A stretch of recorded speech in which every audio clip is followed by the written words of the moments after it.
Meus irmãos, eu quero convidar os irmãos a abrir comigo a sua Bíblia na carta de Paulo aos Romanos, capítulo de número 12, versículo de número 1, amém?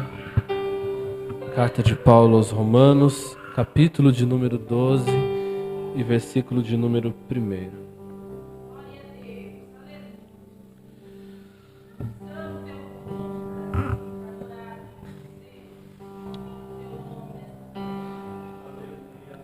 Amém? Os irmãos encontraram?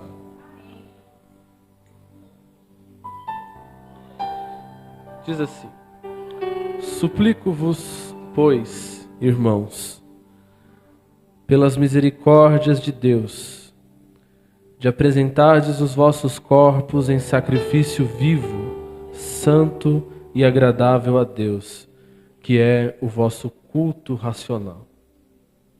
E não sede conformados com este mundo, mas sede transformados pela renovação da vossa mente, para que experimenteis qual é a boa, agradável e perfeita vontade de Deus. Amém? Esse é um texto muito conhecido dos irmãos e para mim é talvez o meu texto favorito da Bíblia. Afinal, nele contém basicamente o resumo do Evangelho e da operação que o Espírito Santo realiza no ser humano, né? Nós damos graças a Deus porque o Espírito Santo, ele é, como Jesus disse a Nicodemos, né? O vento sopra aonde quer e ninguém pode discernir ou saber como ele vai operar. E é por conta disso que nós temos a certeza, a convicção de que pelo poder da palavra e somente pelo poder da palavra nós teremos um coração avivado, cheios do Espírito Santo e vivendo para a glória dele. E quando nós nos deparamos com este texto, ao qual está diante de nós, em que Paulo está escrevendo à igreja de Roma, a igreja dos romanos, a igreja situada em Roma, ela não foi diferente da maioria das igrejas fundadas por um apóstolo. Mas ela foi estabelecida através da vida de alguns dos discípulos do apóstolo Paulo. E Paulo escreve esta carta aproximadamente no ano 57 depois de Cristo, com o propósito de resumir, de passar por escrito as orientações que a doutrina e as orientações a qual ele já falava, ele já passava por onde ele ia, nas igrejas a qual ele fundou e visitou. Mas como ele ainda não havia tido a oportunidade de visitar esta igreja a qual ele está escrevendo, ele escreve a carta com o intuito de tornar conhecida a doutrina ao qual o Senhor havia dado. E ela é uma carta diferenciada pelo fato de que do capítulo 1 ao capítulo 11, Paulo está doutrinando a igreja. Paulo está fazendo um compêndio de doutrinas, está explicando algumas coisas. E quando nós chegamos a partir do capítulo 12, até o último capítulo da carta aos Romanos, nós vemos que Paulo ele já começa a tornar a fala um pouco mais pessoal. Paulo então está trazendo algumas recomendações pessoais Ele deixa então o lado de mestre, de alguém que está ensinando a igreja, e ele começa a falar como um pastor, como alguém que está orientando a igreja de perto, mas feito isto por cartas. E nós chegamos ao capítulo de número 12, no versículo de número 1, ao qual nós estamos utilizando como texto para esta mensagem. E quando nós chegamos aqui, Paulo ele está iniciando a sua fala dizendo: rogo-vos, pois, suplico-vos, pois, irmãos, pelas misericórdias de Deus. Esta palavra que ele está usando para falar com a igreja é uma palavra extremamente apelativa. Paulo está, conforme eu li aqui na minha versão, Paulo está suplicando a igreja. Paulo está falando com a igreja como alguém que implora, como alguém que está pedindo com muita intensidade aquilo que ele vai falar depois. Porém, Paulo diz: eu rogo-vos, pois, pelas compaixões de Deus, pelas misericórdias de Deus. Ou seja, Paulo está usando um argumento para dar autoridade ao que ele vai pedir após a sua fala. Então Paulo está usando, em outras palavras, Paulo está dizendo: eu rogo-vos, pois, visto que Deus foi compassivo com vocês, visto que Deus teve compaixão de vocês, com base nas misericórdias de Deus, com base na compaixão de Deus, eu suplico a vocês. E é interessante nós pensarmos que esta forma de organização que a nossa Bíblia tem, essa divisão por capítulos, por versículos, ela não existia quando Paulo estava escrevendo a carta. Então, Paulo está escrevendo uma coisa só. E quando nós olhamos para a carta aos Romanos, nós vemos que nós precisamos entender como que Deus demonstrou misericórdia e compaixão, a ponto de Paulo estar rogando algo pelos irmãos com base nessas misericórdias. Quando nós vamos ver a carta, nós vemos que do capítulo 1, versículo 18, até o capítulo 3, versículo 20, Paulo está falando sobre a condição humana. Paulo está falando sobre a necessidade humana da justiça de Deus. Paulo faz uma análise, Paulo está demonstrando, fazendo um diagnóstico da humanidade caída, sem Deus, que é carente da justiça de Deus.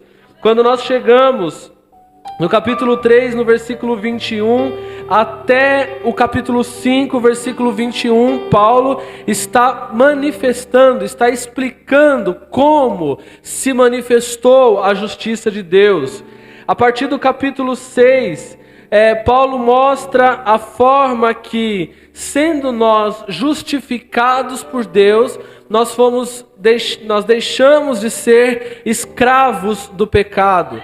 No capítulo 7, Paulo está dizendo à igreja que nós não simplesmente deixamos de ser escravos do pecado, mas também deixamos de ser escravo da lei do pecado, da lei que tomou ocasião pelo pecado e nos escravizou. No capítulo 8, Paulo já está dizendo à igreja que agora, pois, que nós deixamos de ser escravos do pecado, escravos da lei do pecado, nós não estamos mais debaixo de nenhuma condenação. É isso que ele diz no versículo de número 1. Nenhuma condenação há para os que estão em Cristo Jesus, que não andam segundo a carne, mas procedem segundo o Espírito. Então, no capítulo 8, Paulo passa da lei do pecado que ele fala no capítulo 7.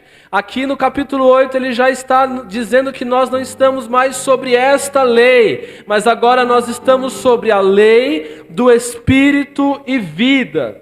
No capítulo 9, 10 e 11, Paulo está falando a respeito de como essa justiça de Deus operou pela fé na nação de Israel, e também está falando a respeito do triunfo dos desígnios de Deus, o triunfo daquilo que Deus determinou desde a eternidade, desde o princípio.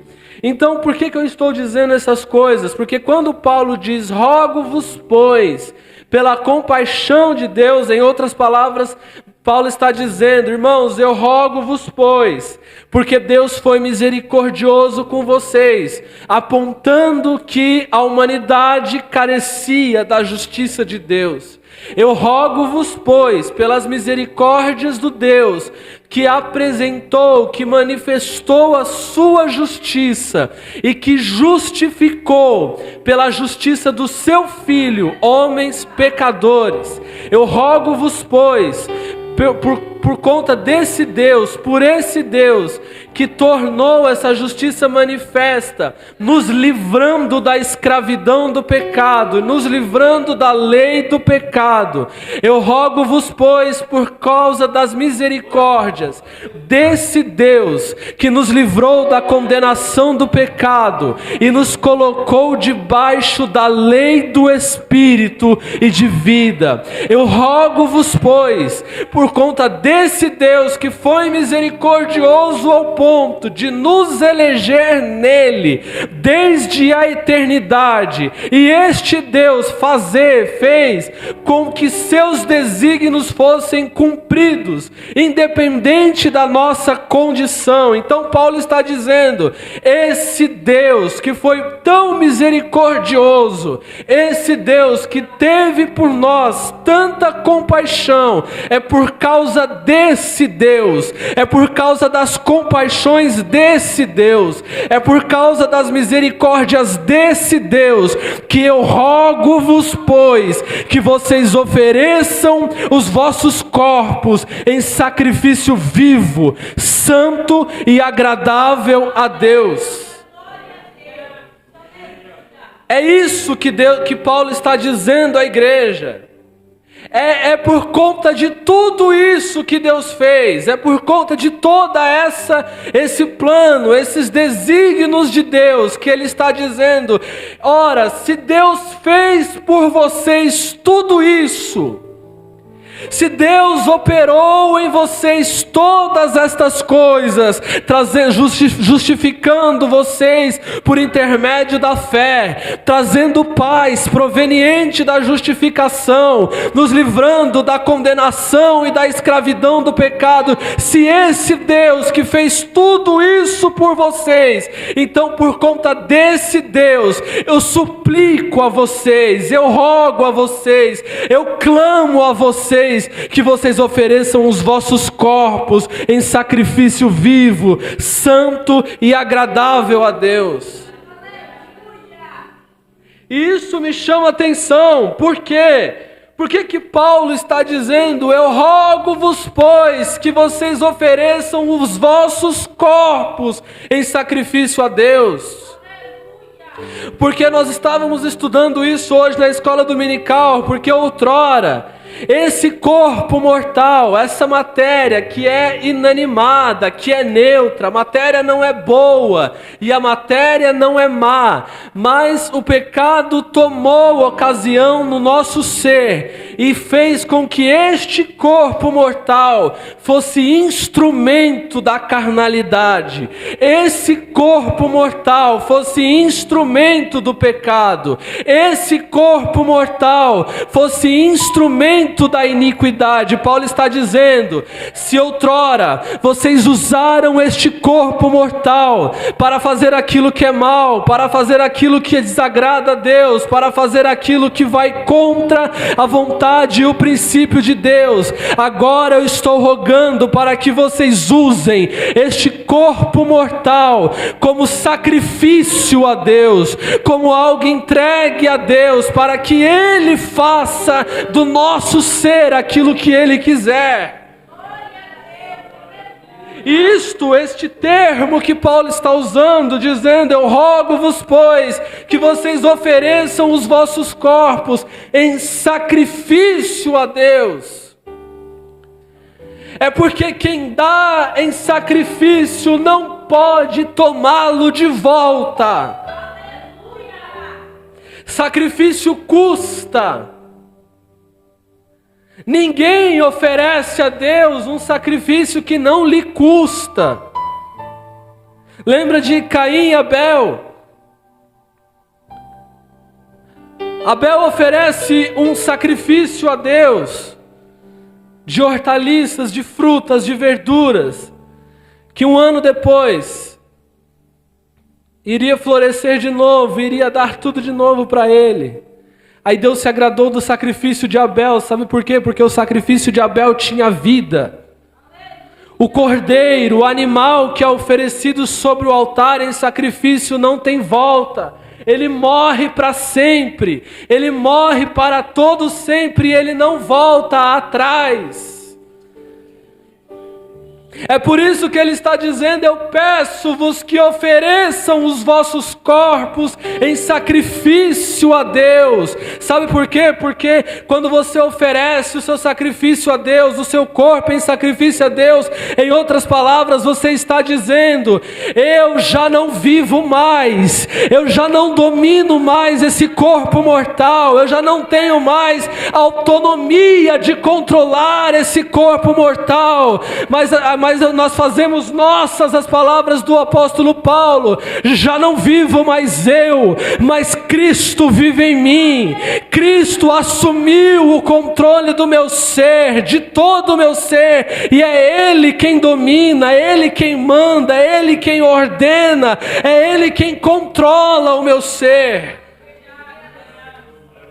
Quem dá em sacrifício tem que entender que aquilo que você ofereceu já não é mais seu.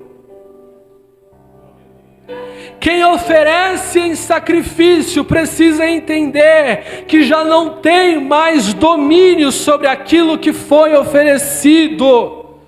Oh, aleluia!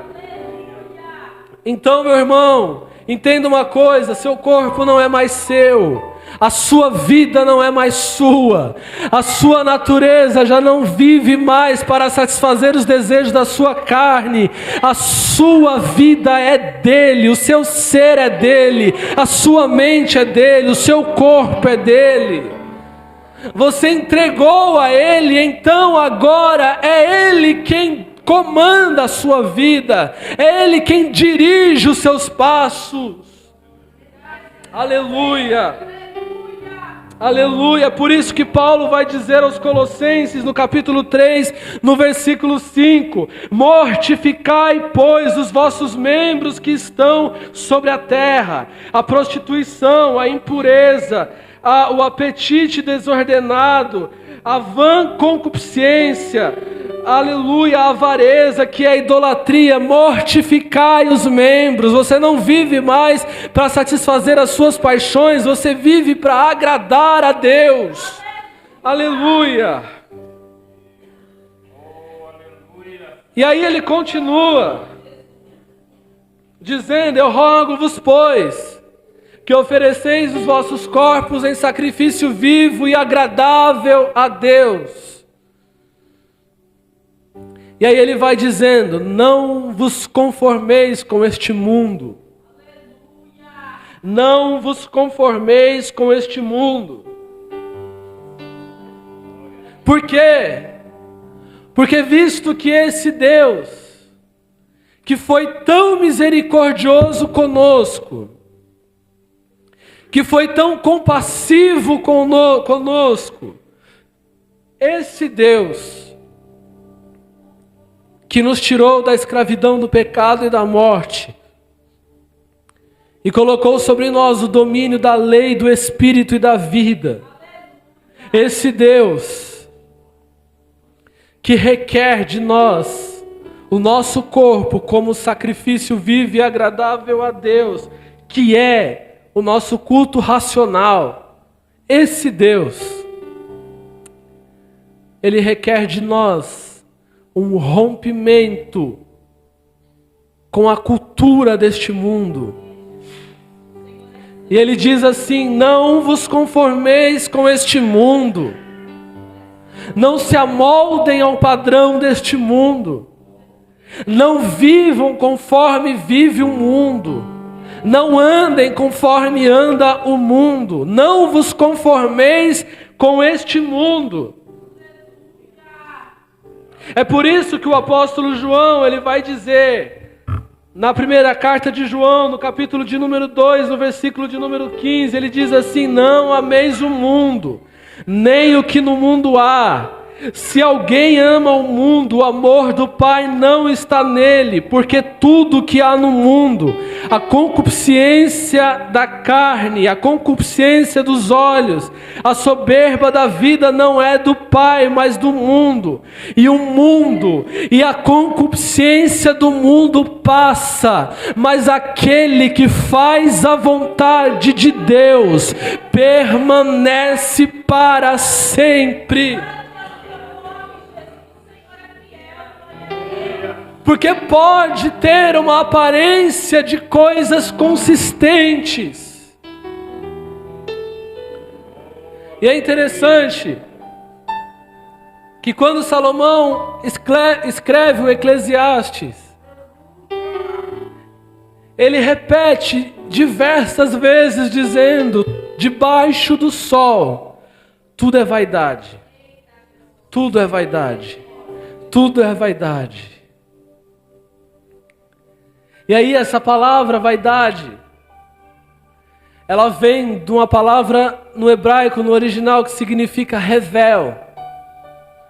E você sabe o que significa revel? Vapor. Você vê e logo dissipa. Hoje está nos seus olhos, hoje brilha os olhos, mas logo dissipa. É por isso que o apóstolo João está dizendo: o mundo passa, a concupiscência do mundo passa, mas aqueles que fazem a vontade de Deus, estes permanecem para sempre.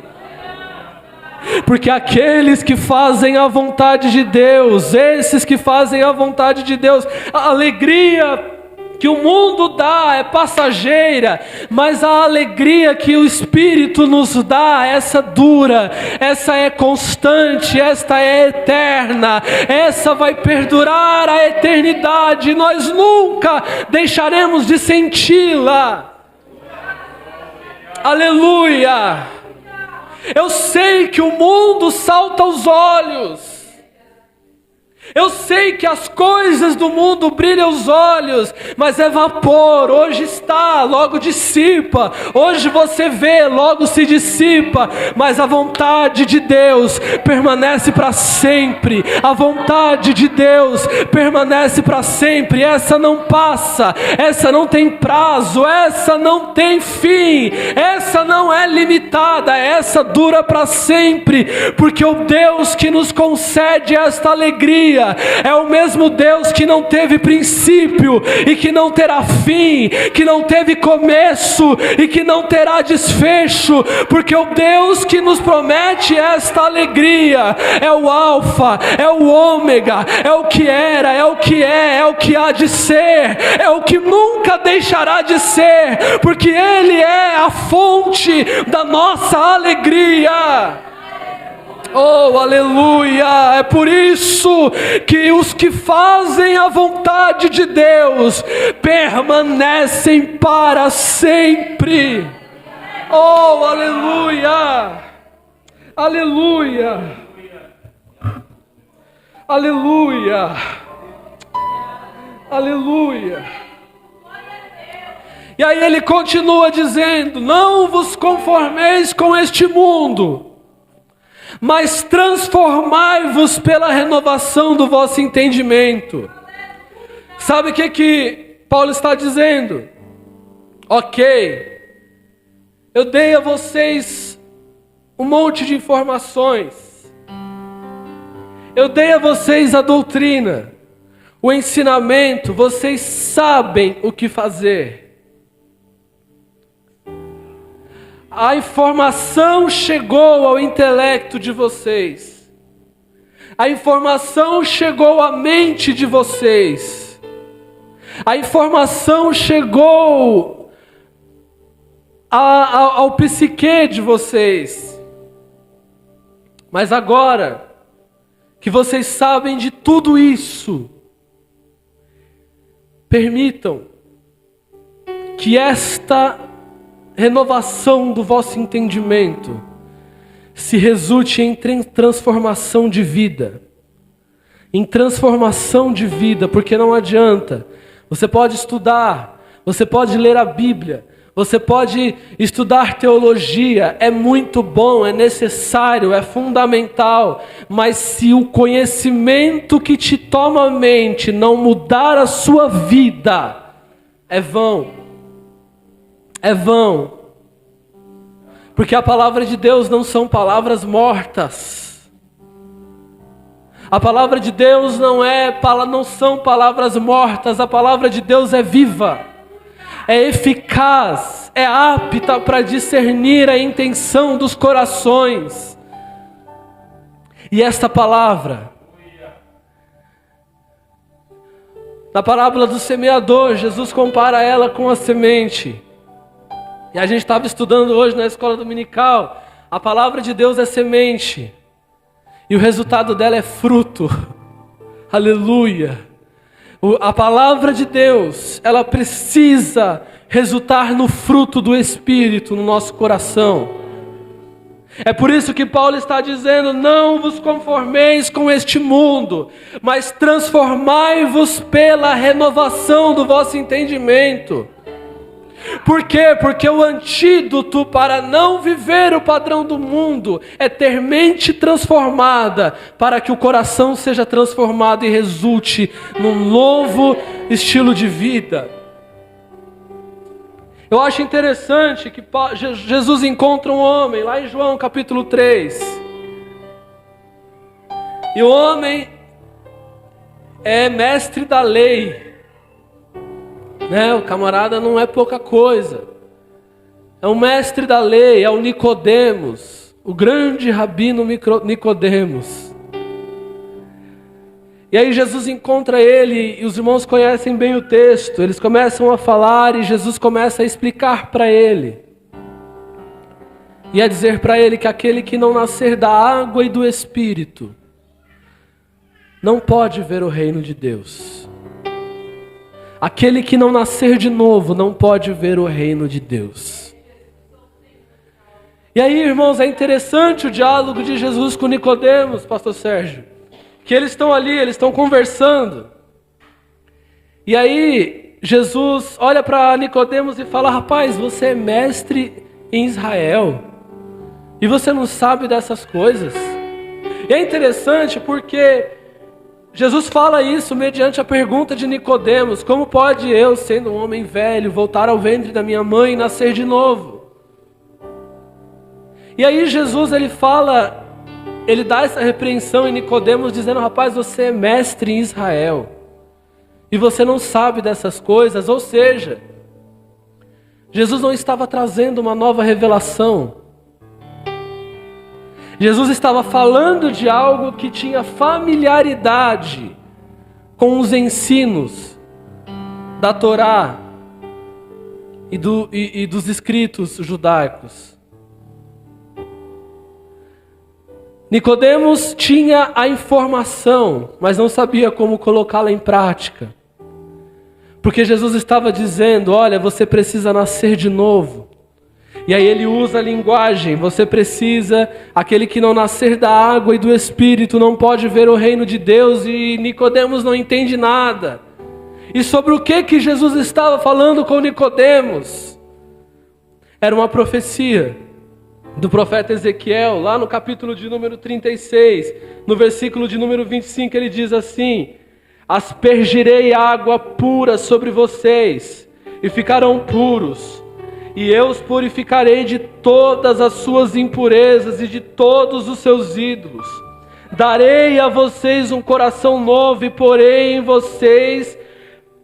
um espírito novo em vocês. Tirarei de vocês o coração de pedra, e em troca darei um coração de carne. Porei o meu espírito em vocês, e os levarei a agir segundo os meus decretos e obedecer fielmente as minhas leis. Sabe o que Jesus estava dizendo para Nicodemos? Lembra da promessa do profeta Ezequiel. Lembra da profecia do profeta Ezequiel: eu aspergirei água, eu darei um espírito novo, eu renovarei vocês, eu renovarei o coração de vocês, de modo que não será mais um coração de pedra, mas um coração de carne, e o espírito que eu colocarei em vocês vos fará agir conforme os meus decretos. Meu irmão, se você quer cumprir os mandamentos de Deus, deixa o Espírito nascer em você. Nasça de novo. Você precisa nascer do Espírito. Você precisa nascer desta água que purifica. Aleluia. Eu já estou encerrando, mas por último, depois de dizer todas estas coisas, e a grande prova de que ele não está falando simplesmente de algo teórico, mas ele está falando de algo que ele quer que esteja praticado em vida. Aí ele diz: não vos conformeis com este mundo, mas transformai-vos pela renovação do vosso entendimento, para que saibais qual é a boa, perfeita e agradável vontade de Deus. O resumo de tudo isso, Paulo está dizendo à igreja: olha, eu vos disse tudo isso para que vocês, sendo transformados em mente, transformando aquilo que vocês receberam no intelecto como padrão de vida, que vocês experimentem qual é a boa, perfeita e agradável vontade de Deus. Sabe o que Paulo está falando à igreja? E sabe o que o Espírito Santo está falando a vocês nessa noite, a nós nessa noite? O Evangelho é vida. Quando ele diz para que vocês experimentem, em outras palavras, ele está dizendo para que vocês vivam, para que vocês descubram de uma vez por todas, para que uma vez experimentando, vocês vivam a boa, perfeita e agradável vontade de Deus. Meu irmão, a vontade de Deus é boa. E sabe sabe de que forma isso nos conforta?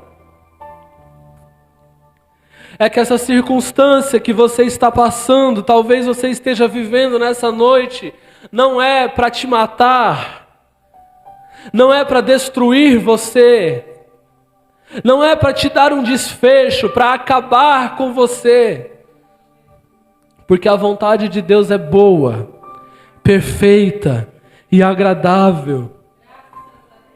Porque não há quem viva a vontade de Deus, não há quem experimente a vontade de Deus,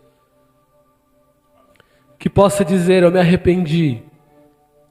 A vontade de Deus me levou a um lugar a qual me trouxe frustração, a qual não satisfez a minha alma. Nós precisamos, visto que esse Deus fez tudo isso em nós, nós precisamos viver, experimentar, desfrutar da vontade de Deus, porque ela é boa, ela é perfeita e ela é agradável.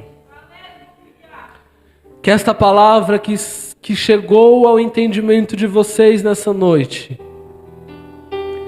possa resultar na melhor experiência de vida possível, e que o Evangelho frutifique em vocês, Que o Evangelho resulte em vocês a experiência de viver a boa, perfeita e agradável vontade de Deus. Amém? Que Deus em Cristo vos abençoe e continue falando aos vossos corações.